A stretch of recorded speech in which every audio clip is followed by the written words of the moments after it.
આ રોડ સમગ્ર મોરબીમાં રોડના ભાવ નક્કી કરી નાખ્યા છે, ગટરના ભાવ નક્કી કરી નાખ્યા છે, પછી માનો કે કોઈ નાનો મોટો બ્લોકના સિટીમાં એના ભાવ નક્કી કરી નાખ્યા અને મોટા કામની જે એજન્સીના ટેન્ડર બહાર પડશે.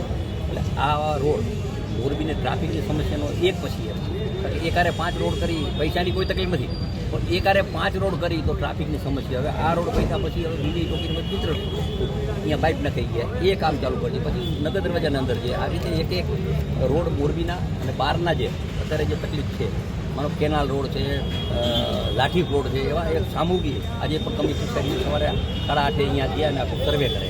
એટલે આવા જે પ્રશ્ન છે એ લગભગ આવતી 2જી તારીખે એવા 11 કામ ચાલુ થશે. પટેલવાડીમાં 4 વાગે કાર્યક્રમ છે, એ 11 કામ ચાલુ થાય પછી બીજા આપણે ધીમે ધીમે. એટલે શું છે કે ટ્રાફિકની સમસ્યાને એને કામ સારા થાય એવું મોરબી કોર્પોરેશન દ્વારા આ આયોજન કર્યું છે ને એ આયોજનમાં પૂરેપૂરો 100% મને વિશ્વાસ છે કે સારી રીતે કામ થશે.